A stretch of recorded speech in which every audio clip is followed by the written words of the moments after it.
प्यारे साथियों, ward number 23 चुनावी महासंग्राम में देवरामपुर के रहने वाले, जन जन के दुलारे, आप सबके प्यारे नागेंद्र यादव कल्लू भैया, जिनका प्यारा चुनाव निशान किरान किरान किरान, जैसन नाम वैसन निशान। भारी मनई के कवि जी भारी निशान मिलो था।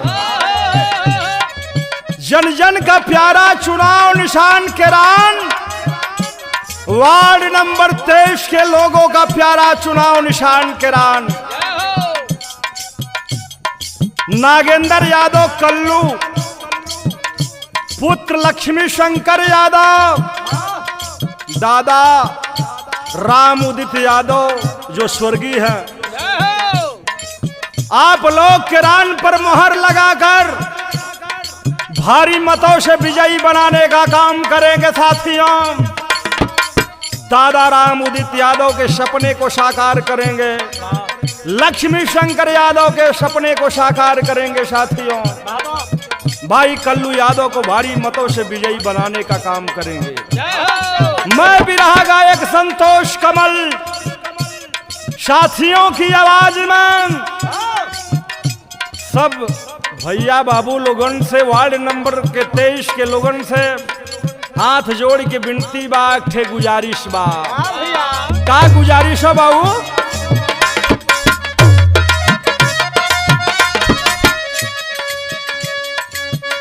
जाके रानी आई पे मोहरा लगावा मितवा,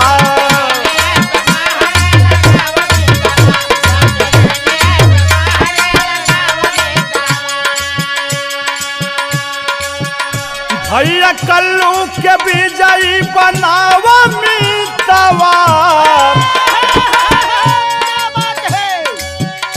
भैया कल्लू के विजयी बनावा मितवा, जाके रनिया पे मोहरा लगावा मितवा।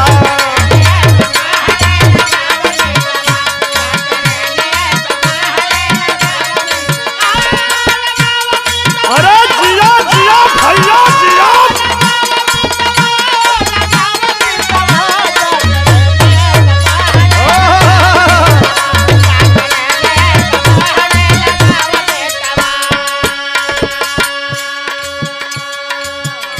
कि भैया कल्लू सब अरे मिला मुस्काई के, अरे दुख सुख में आगे सबसे रहिए गुआई के।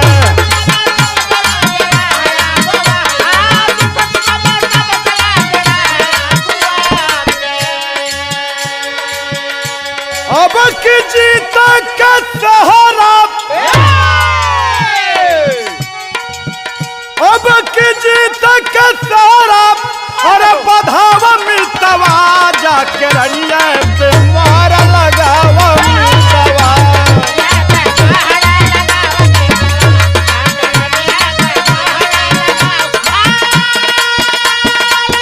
अरे जियो से जियो, क्या बात है।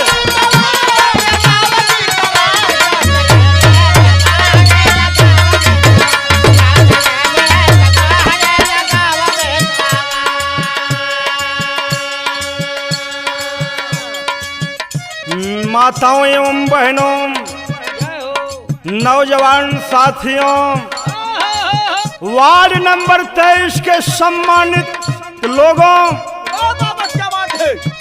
आप लोगों से विनती है कि आपके बीच का अपना प्रत्याशी, आपके घर का प्रत्याशी, जन जन दिलों के धड़कन भाई कल्लू यादव, नागेंद्र यादव, देवरामपुर निवासी, जिनका चुनाव निशान किरान किरान किरान।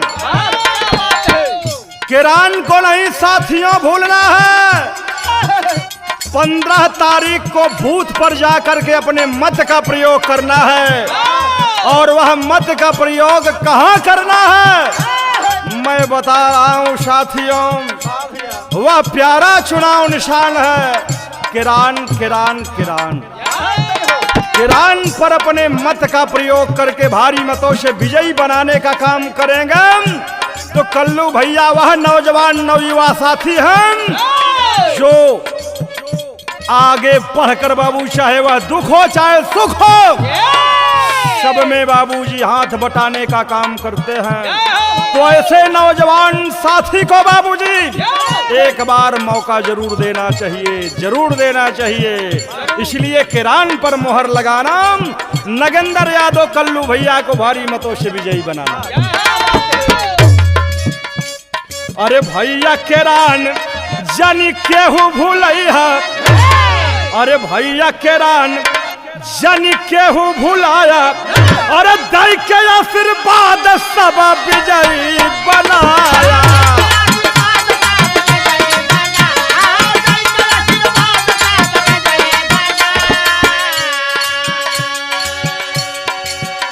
अपन वोट के न व्यर्थ तू गवावा मितवा,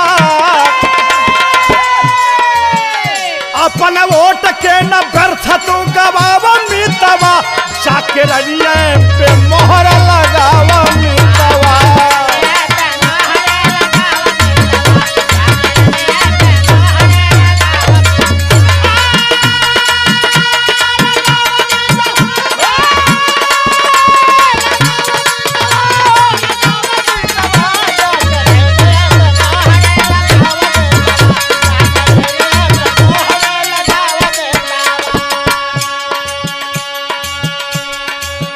मेरे साथियों, वार्ड नंबर 23 के सम्मानित लोगों, माताओं एवं बहनों, नौजवान साथियों, किरान को नहीं भूलना है। क्या बात है? कल्लू भैया नगेंद्र यादव को नहीं भूलना है। अगर किरान पर सपोर्ट मिलेगा, वोट मिलेगा, तो चाचा लक्ष्मी शंकर यादव का सपना साकार होगा, दादा राम उदित यादव स्वर्गीय का सपना साकार होगा। तो मेरे नौजवान साथियों, आप लोग से करबद्ध निवेदन है कि कल्लू वह शख्स का नाम है जो परिचय का मोहताज नहीं है। अगर आपका आशीर्वाद मिल गया, सपोर्ट मिल गया, वोट मिल गया, तो असंभव को भी संभव करने की क्षमता कल्लू यादव नागेंद्र में है। इसलिए आपका प्यारा चुनाव निशान किरान किरान किरान किरान को जिताना है, कल्लू भैया को विजयी बनाना है। भैया कल्लू के विजयी बनावा मितवा, भैया कल्लू के विजयी बनावा मितवा, जाके रनिया पे मोहर लगावा मितवा।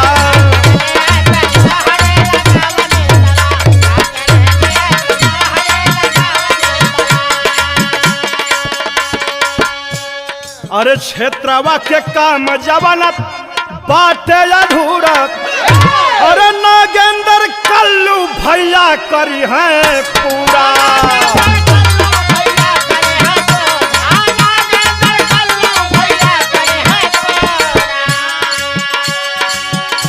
मान सम्मान अब की अरे बढ़ावा मितवा,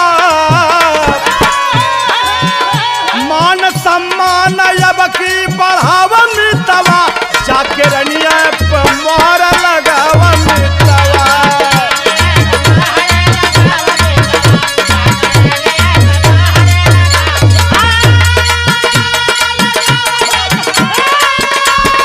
अरे जिया जिया बहादुर, क्या बात है।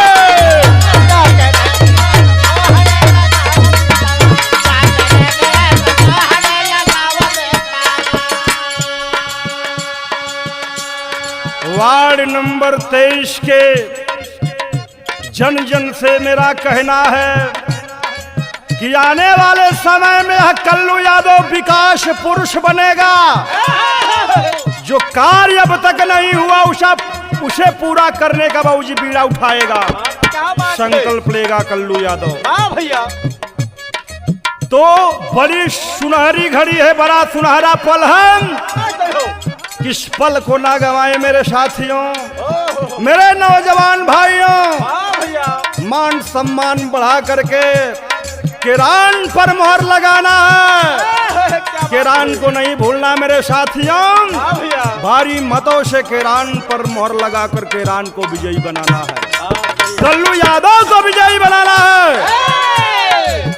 और सुनिए, अगर विजयी होते हैं तो क्षेत्रवा के काम जवन बात अधूरा। अरे नागेंद्र कल्लू भैया करी है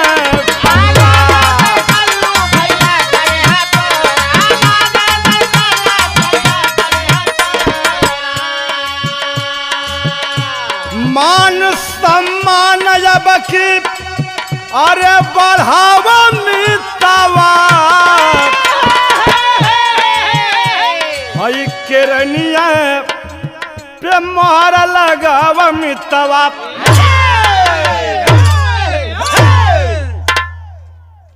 गौर करें साथियों, आपका मान सम्मान मिलेगा तो कल्लू यादव उस शख्स का नाम है जो एक बार अगर काल भी सामने खड़ा है तो टकराने की क्षमता रखता है। तो मेरे साथियों, कल्लू को नहीं भूलना है, किरान को नहीं भूलना है।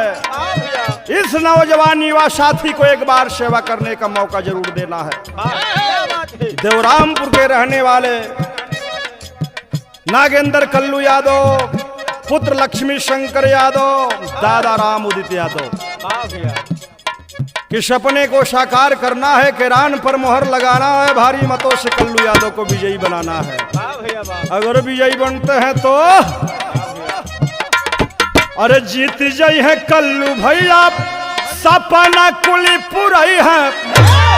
वार्ड नंबर 23 के बगिया सजई है।